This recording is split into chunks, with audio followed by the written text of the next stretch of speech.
Com alegria, retomamos as nossas atividades para a última mesa do dia, CREAS e Programa de Atendimento à Mulher em Situação de Violência, Práticas da Psicologia em Casos de Violação de Direitos.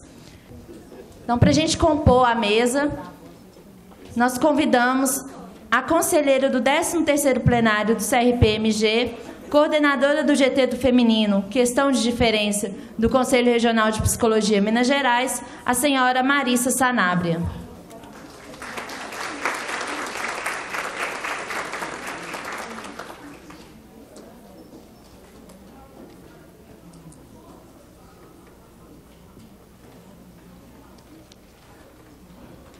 Convidamos o senhor Marcelo Gomes, mestrando em Psicologia pela PUC Minas, com o tema Atuação do Psicólogo no CREAS, especialista em Psicologia Clínica pela FEAD, especialista em Filosofia pelo FMG, psicólogo do CREAS da Prefeitura de Nova Lima, professor da Universidade FUMEC.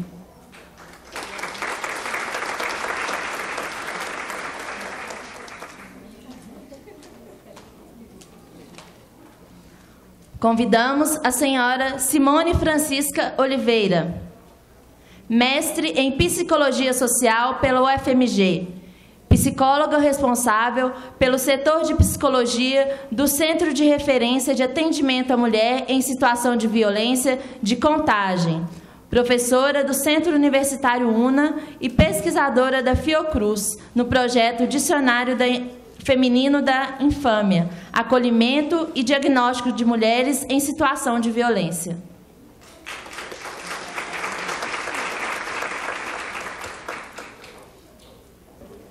Boa tarde a todos e a todas, psicólogas. Então, nós vamos a dar continuidade ao Seminário Regional de Políticas Públicas e o tema da tarde é um tema que nos ocupa especialmente, como é o tema da violência doméstica. Acabamos de cumprir 7 anos da Lei Maria da Penha e temos uma estatística um pouco assustadora, que é o aumento da violência doméstica em 169% em menos de 5 anos.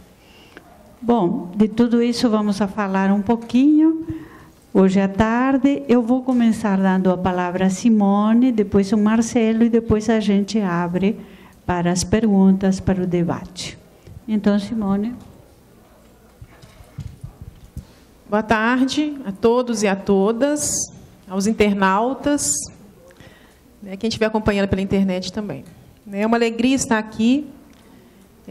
Realmente, para mim, falar de políticas públicas, quem me conhece, eu sou uma defensora das políticas públicas, e falar das políticas públicas para o enfrentamento da violência contra a mulher realmente na verdade, é um presente para mim.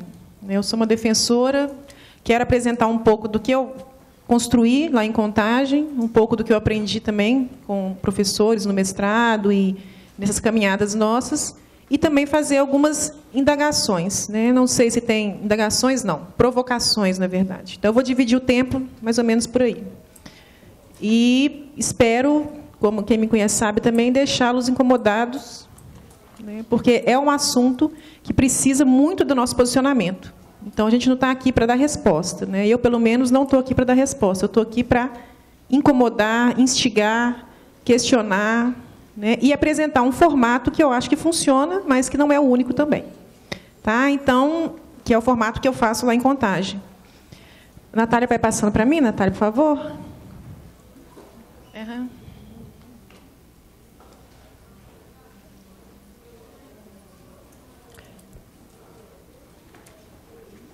Esse é o do Marcelo.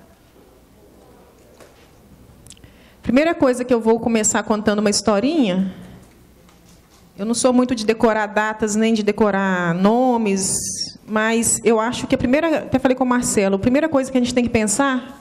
Pode passar, Natália.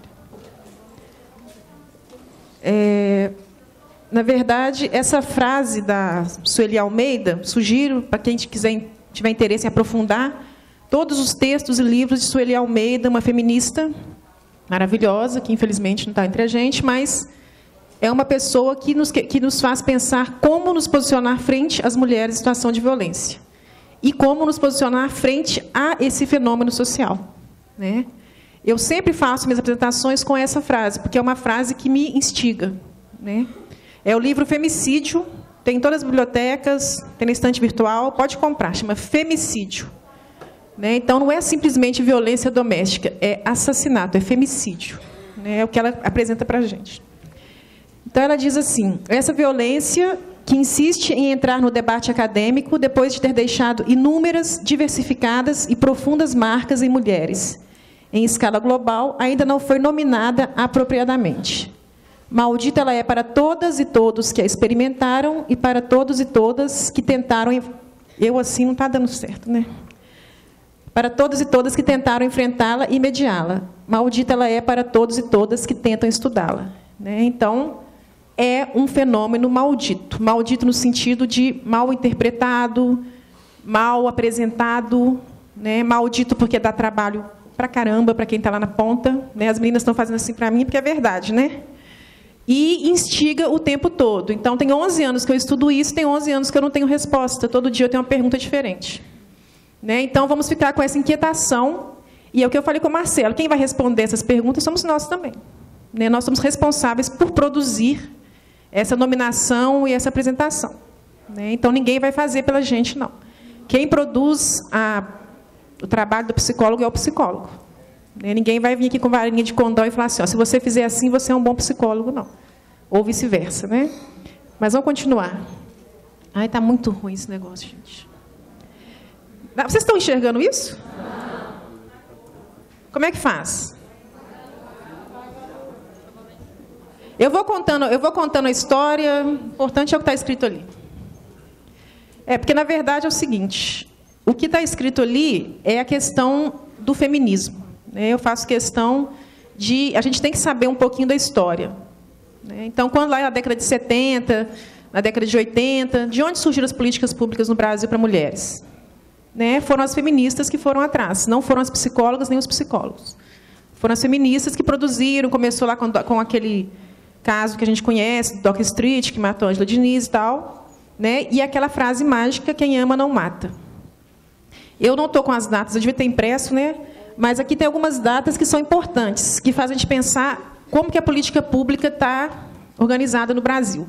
Quer dizer o quê? Até 1985, foi a primeira delegacia de mulheres no Brasil, em São Paulo. Ou seja, antes disso, nada. Vocês já pensaram isso? Então, as nossas avós, né, as nossas tias mais velhas, se elas apanhavam, elas não tinham onde ir. Né? A minha mãe teve 34 anos de casada, então quer dizer que, se ela apanhou no primeiro ano, não tinha delegacia para ela. Só para vocês terem uma noção que é uma história muito curta. Né? Não precisa copiar... Não, tá, é porque está escrito ali, mas é porque vocês não vão conseguir ler. Eu vou só... Mas, então, quem tiver memória melhor que eu, realmente me ajude. Mas, então, só para vocês terem noção, 85 a primeira delegacia. Por exemplo, em Belo Horizonte, o Bem-vinda é de 96, que é o centro de referência. A Casa Abrigo de Belo Horizonte, 1996. Ou seja, antes disso, as mulheres de Belo Horizonte tinham delegacia, mas só a delegacia. Com todas as questões que a gente sabe em relação a isso. Né? Quem já assistiu palestra minha sabe que eu aponto as falhas de todos os locais da rede por onde eu já passei e com os quais eu trabalho. Mas eu estou contando essa historinha, primeiro, para valorizar o trabalho das feministas. Né? Então, o movimento feminista, a gente deve, né, muito a esse movimento feminista, não só as mulheres, como os homens, e as mulheres em situação de violência devem muito ao movimento feminista. Então, eu faço questão de valorizar essa história. E também para dizer o seguinte, se em 85, tudo bem, teve a primeira delegacia em Minas, em São Paulo e tudo mais. Ah, que bom, que ótimo. Ali, cadê? Belo Horizonte, sempre viva. Atualmente, em Minas Gerais, nós temos 3 centros de referência e 47 delegacias. Quer dizer que, nesses anos todos, produziu-se, mas nem tanto. Né? Delegacia, tudo bem, são 47, mas quantos municípios são em Minas Gerais? Eu nem falei do Brasil, porque aí, né, Outra coisa, não precisa copiar tudo isso aí, porque está tudo no site da SPM. O site da SPM, gente, é igual ao dicionário. Você clica, sai tudo. Né? É um site muito bem elaborado, vale a pena, tem 1001 coisas para ler. Né? Eu retirei muito disso aí do site da SPM. Mas, então, só para aprofundar, né? Esse primeiro momento é isso. Caminhamos, sim, caminhamos muito. Que bom que existe o centro de referência. Né? Em Contagem, para vocês terem noção, Contagem, o centro de referência foi em 2007. 2007, quer dizer, antes de 2007, as mulheres de Contagem não tinham centro de referência. Uma cidade que fica a 5 minutos de Belo Horizonte. Uma cidade grande, com dinheiro e etc. Né? E a Casa Abrigo, que a gente agora está consorciado, a gente faz, né, parte ali. Mas isso é para dizer o quê? Tem muito serviço ainda. Eu fui a primeira psicóloga lá do centro de referência e até agora só tem eu. Né? Não é porque eu sou a melhor, não, é porque ninguém quer ir para lá. Entre aspas. Tem outras questões, lógico. Mas é para dizer para questionar como os psicólogos se posicionam, quem realmente quer trabalhar com mulher em situação de violência. Quem realmente, lá no fundinho, assim, ó, eu quero, é isso que eu quero fazer, eu acredito. Né? Então, nessa brincadeira, já tem 6 anos que eu estou lá sozinha com as minhas queridas estagiárias, né, que me ajudam muito, mas só eu e eu. Eu não vou ler isso aqui tudo, mas está na minha dissertação, depois quem também quiser procurar também lá, chama Mexendo no Vespeiro, que é o que eu brinco, que é uma metodologia que eu criei, não é metodologia no sentido teórico da coisa, mas é um jeito que eu fiz para trabalhar com esse fenômeno. E o que eu percebi? Que a gente percebe como é que está organizado agora o enfrentamento à violência. É um enfrentamento que saiu do privado para o público. Né? E a gente busca, de alguma forma ou de outra, a penalização desse homem. Né? Incita, eu coloquei ali a palavra incita. Né? Quer dizer, incentiva, busca que isso ocorra. Eu tenho alguns questionamentos em relação a isso, mas, de uma certa forma, é assim que está organizado. É uma rede também que busca o quê? Desnaturalizar. Né? Então, não dá para a gente ficar mais no discurso da violência como as diferenças entre macho e fêmea, homem e mulher. Né? É um fenômeno social, é um fenômeno cultural. Né? O psicólogo social consegue resolver, né, trabalhar com isso, mas o psicólogo da clínica também tem que ter essa visão. Nós estamos lidando com um fenômeno cultural. A gente está aqui para mudar a cultura machista. Ponto final. Eu vou atender a senhora Maria individualmente, porque ela está sofrendo, está com depressão. Claro que eu vou atender. Se for necessário remédio, vai tomar fluoxetina, sim. Mas eu estou lidando com um fenômeno que a dona Maria está representando. Eu acho que isso é uma coisa que tem que ficar muito claro. E, por mais que a gente repita, leia, eu ainda escuto o psicólogo falando diferente. Ou se posicionando diferente. Eu ainda estou para entender isso.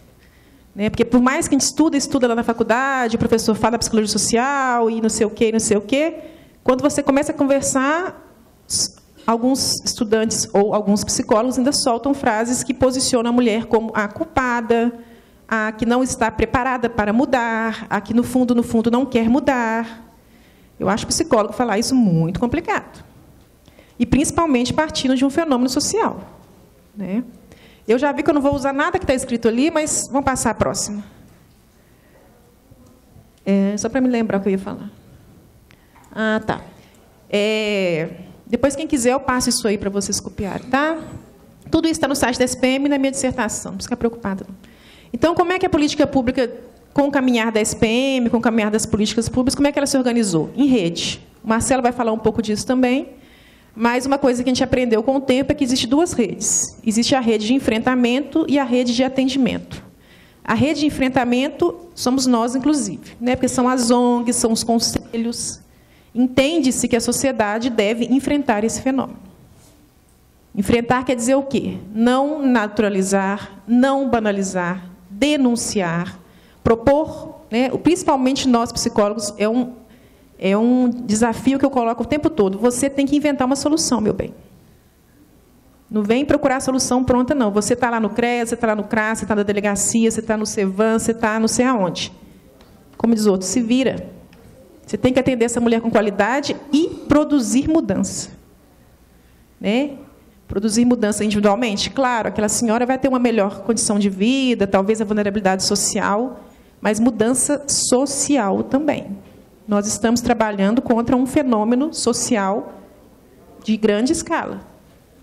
Né? Então, é uma provocação que eu faço sempre. Nós não estamos aqui para... A gente está aqui para mudar, para fazer diferente e para mudar a cultura machista, sim. Então, não dá para deixar passar frases, não dá para a gente repetir frases, não dá para a gente individualizar o fenômeno. Não é um fenômeno individualizado. Eu atendo individualmente algumas mulheres? Claro. Tem mulheres que pedem, tem mulheres que precisam, tem mulheres que estão em um momento, né, de produzir terapeuticamente. Mas, o tempo todo, o meu olhar para aquela mulher é que ela, sim, está passando, né, é um fenômeno social ali. Ela é representante, entre aspas, daquele fenômeno. E o mais legal, que é uma outra característica desse trabalho que eu tento fazer, é ela perceber isso. Né? Porque não adianta eu, a professora, saber e a mulher que eu atendo ficar lá alheia à realidade social. Né? Eu vou falar disso mais para frente. Então, vamos nos posicionar com as pessoas, com as mulheres que nós atendemos, de igual para igual. De igual para igual quer dizer o quê? Nós estamos na mesma sociedade machista. Eu também fui criada por uma mãe machista, porque todas as mães... Eu sou mãe também, então... Né, eu já mudei tudo ali, né? Esquece, tudo está escrito ali. Mas passa para mim, fazendo favor. Passa mais um. Eu vou passar para a questão da prática agora. Então, os questionamentos. Né, como é que a gente, que é psicólogo, vai se posicionar nessa rede de atendimento e de enfrentamento? Só para fechar, a rede de enfrentamento, então, é todo o conjunto social, inclusive universidades, inclusive ONGs, que se encontram, que propõem, que escrevem sobre o assunto, que pesquisam, inclui o CREAS, inclui o centro, inclui, né, todos nós aqui que estivemos vinculados a algum setor, inclusive a ONGs, inclusive a universidades. Rede de atendimento. Tem a rede de atendimento especializada e a rede não especializada, onde o Marcelo está incluído, que é o CREAS. Especializada em quê? Lá no SPM eles usam expertise, né? É como se a gente que está no centro de referência de atendimento à mulher em situação de violência, é aquela assim, eu só foco nisso mesmo. Eu só estudo isso mesmo, 24 horas por dia, e só atendo mulher em situação de violência. Ponto. Eu não atendo adolescente, não atendo criança, né? Que são outras violações de direito. Então, acaba que a gente cria o quê? Uma expertise, a gente cria uma forma de agir, uma forma de trabalhar. Normal. Quando você especializa, você sabe um pouco, né? Espera-se que você saiba um pouco melhor do que você está fazendo. E espera-se isso do centro de referência. Então, por que foram criados centros de referência? Para isso, para a mulher ter um local. Porque aí que vem a loucura da rede. Criou a delegacia, furou. Né? Tem N mil teses, dissertações, provando que a delegacia tem furos. Sugiro uma da Camila... Joga lá naqueles... Ela chama Camila, ela foi orientada pela Sandra Azeredo e ela fez a dissertação dela foi na Delegacia de Mulheres de Belo Horizonte. Ela prova, literalmente prova, como o conteúdo é machista. É de chorar. Copia aí, Camila. Ela, da Delegacia de Mulheres, orientadora Sandra Azeredo. Eu não lembro o sobrenome, mas é fácil de achar. Inclusive, eu cito ela na minha dissertação, porque ela fez um trabalho, assim, ela chegou desde a recepção da Delegacia de Mulheres até quando a mulher sai da Delegacia de Mulheres. Ela gravando, as pessoas continuaram ainda falando coisas, né? E ela transcreveu, né? Tipo assim, ela avisou, estou fazendo uma entrevista, uma pesquisa, estou sentada ao lado da pessoa X, a pessoa X continua atendendo da mesma forma, assinou que poderia, então agora é público. Né? É público o formato do atendimento naquele momento. Por que eu estou falando isso? Ah, tá. Não, porque minha cabeça vai indo, vai indo. Mas por que eu estou falando isso? Porque a rede tem esse problema. Criou a delegacia, furou. Criou casa-abrigo, furou por quê? Porque casa-abrigo é só para casos de iminente de morte. Quem trabalha no CREAS, no CRAS, em outros setores, às vezes... Né, por que é assim? Né, tem alguns questionamentos. Lá em Fontagem, eu passo um pouco por isso. Então, a casa-abrigo, na verdade, é a última opção. É você pegar a mulher da sociedade e tirar. Literalmente, ela é retirada. Né? Subjetivamente falando, ela é retirada do convívio familiar, do convívio social, leva os filhos mudam de escola. Então, assim, é a última das últimas opções, não é a primeira opção. É necessária, mas não é a primeira opção. E aí, então, tinha isso, tinha delegacia e tinha casa-abrigo. Aí a mulher ficava nesse... Aí, esse meio aí, criaram um centro de referência. Quantas cidades em Minas Gerais têm centro de referência? 3. O resto, eu fui em Caeté um dia desses, era de chorar. Chorar, assim, que eu fiquei sensibilizada, porque as mulheres, as profissionais do CREAS querendo ajudar, mas não tinha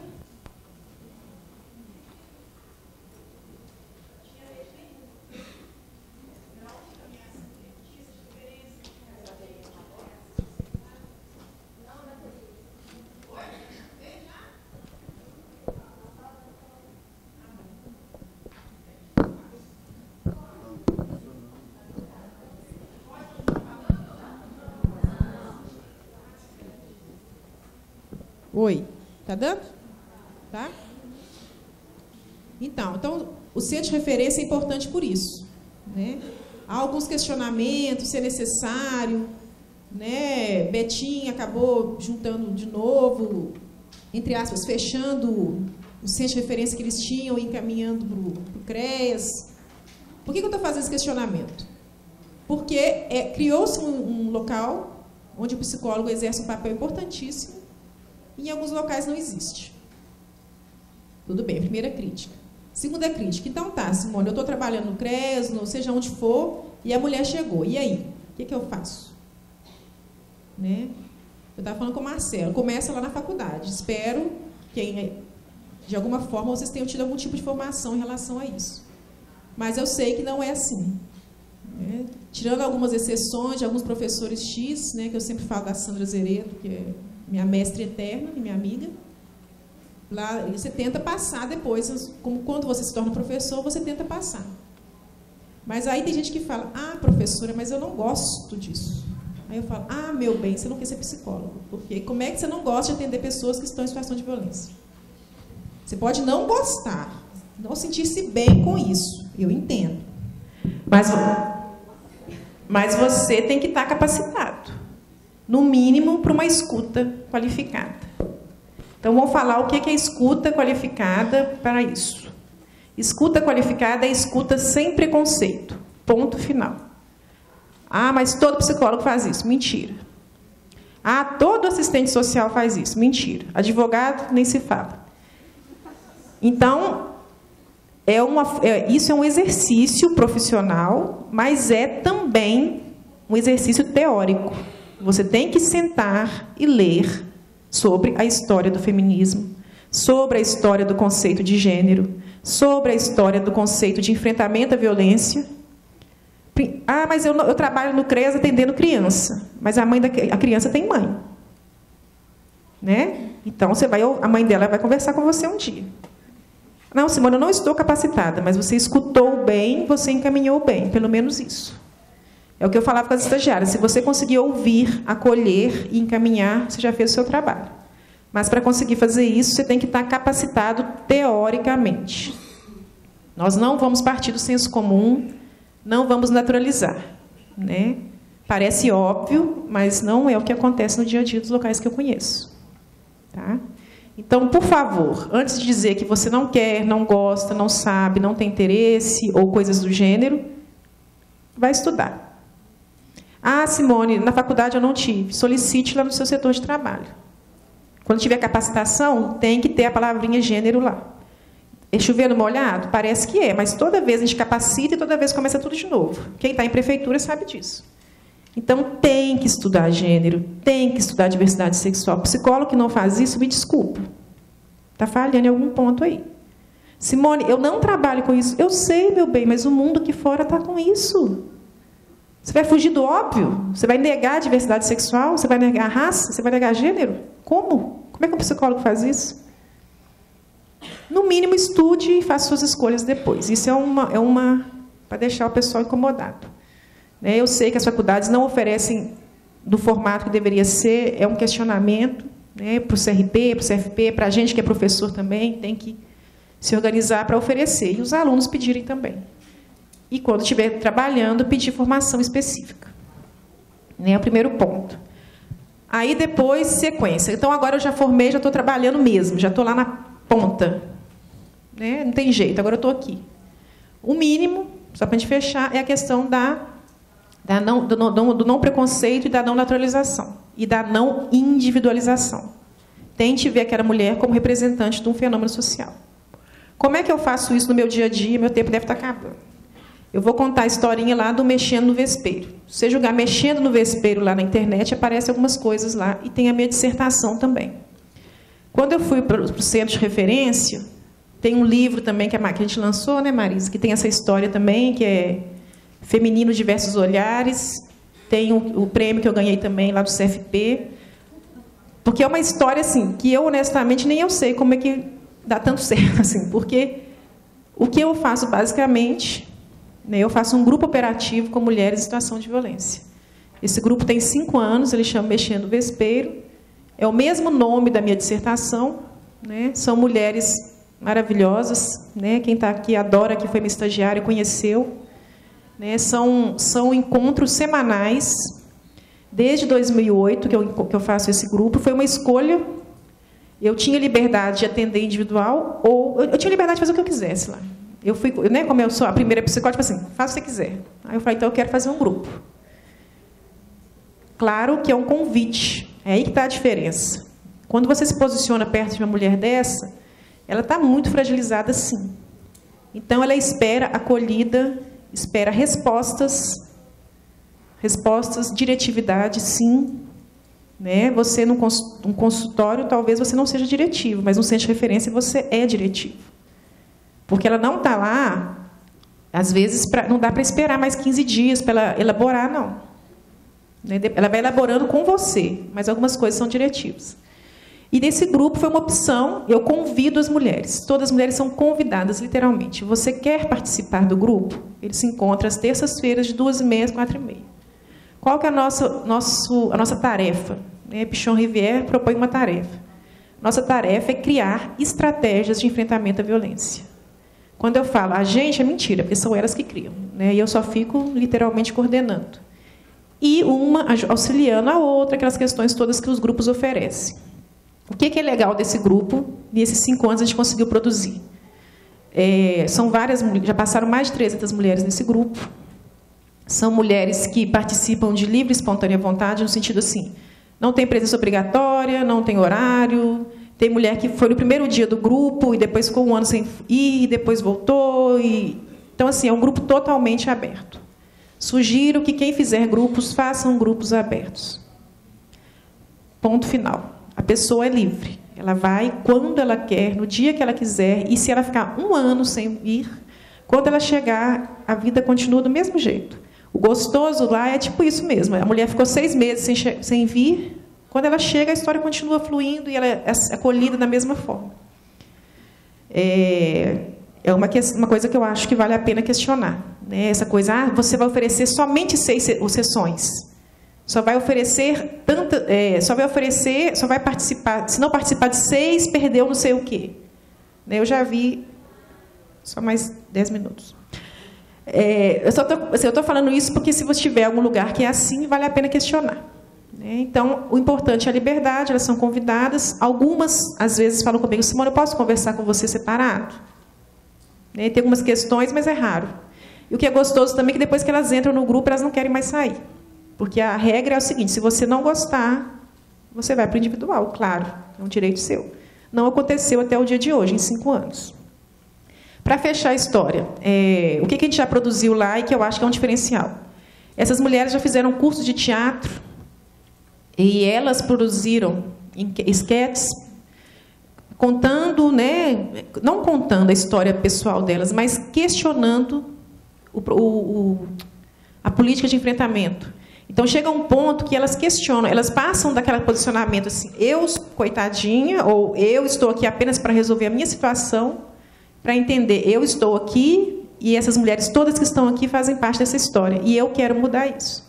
Então, quando elas vão apresentar teatro, igual elas já apresentaram na FEAD e na maternidade, por exemplo, Odete Valadares, elas não são mais entre aspas, paciente da Simone. Na verdade, não existe isso para mim, mas elas são mulheres que estão enfrentando a violência na sociedade.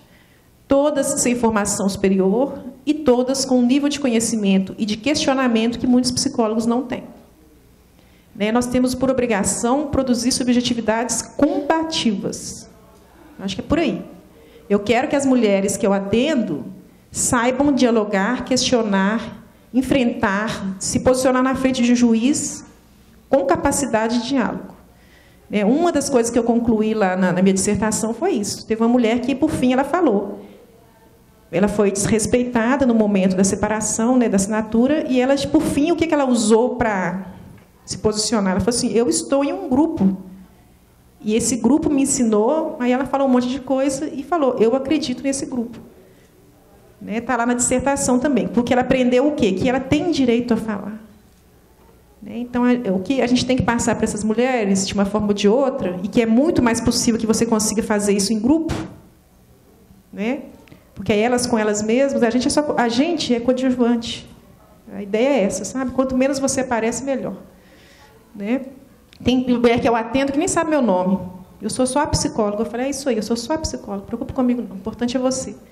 E essas mulheres, elas, né, um processo é esse. O legal é quando elas criam uma demanda social, quando elas falam, ó, a delegacia, não é eu que estou falando. A delegacia não posiciona-se bem, conselho tutelar. E eu espero, com o processo que elas têm terapêutico, que elas consigam chegar lá no conselho tutelar e questionar. Isso é mudança social. E isso é mudar a cultura. Né? Eu não vou, em todos os conselhos tutelares de Contagem, falar. Claro que eu não vou fazer isso. Né? Então, quando uma mulher que eu atendo consegue fazer isso, é vitória do grupo, é vitória, né, do feminismo, por aí vai. Então, resumindo a história, para instigar, assim, para deixar com a pulga atrás da orelha, sejam combativos, questionem, posicionem essas mulheres. Tem uma parte aqui, passa para mim, fazendo favor. Eu já pulei tudo que estava escrito ali. Não tem nada mais disso aí. Essa aqui. Né? Quem fez palestra comigo, quem estudou comigo já sabe. Essas mulheres não são vítimas. Concordamos com isso. Todo mundo concorda que elas não são vítimas. Ou pelo menos a maioria. Elas são o quê? Segundo Sueli Almeida. Sobreviventes. E a coisa mais bonita que tem é quando uma mulher que eu atendo assimila esse conceito e ela vira para mim e fala, é sobrevivente, né, Simone? Eu falei, é sobrevivente. E o que é sobrevivente segundo a Sueli Almeida, né, que é um conceito que ela apresenta. Então, sobrevivente é o sujeito que foi capaz de reunir forças para lutar contra intensas e multidimensionais condições de opressão. Então, grifa lá, reunir forças. Não importa nada que essa mulher fez até ontem. O importante é que ela chegou lá hoje. Ponto final. Simone, mas ela apanhou ontem, e aí hoje de manhã eu sei que ela ficou com um cara, e aí eu falei para ela, para o abrigo, ela não quis. É o tempo dela. Né? Psicólogo que não sabe isso, pelo amor de Deus. Então, assim, ela voltou no mesmo ponto, mas ela reuniu forças de novo para te procurar. É isso que é o negócio. E não é fácil. Quando a mulher dessas vai em qualquer centro, em qualquer local, ela está lutando contra a família, o marido, o filho, a escola. Tem mães, você sabe que as mães falam, não separa minha filha. Então, quando ela fala, eu vou separar, ela está lutando não é só contra o marido, é contra a mãe dela também, porque a mãe dela vai ficar contra ela. E o pai também, e o padrasto, e o vô, e o tio. Né? É isso que a Sueli Almeida chama de relações de gênero processadas em contextos familiares, né, em sua dimensão crônica. Então, resumidamente, é isso. Quando essas mulheres maravilhosas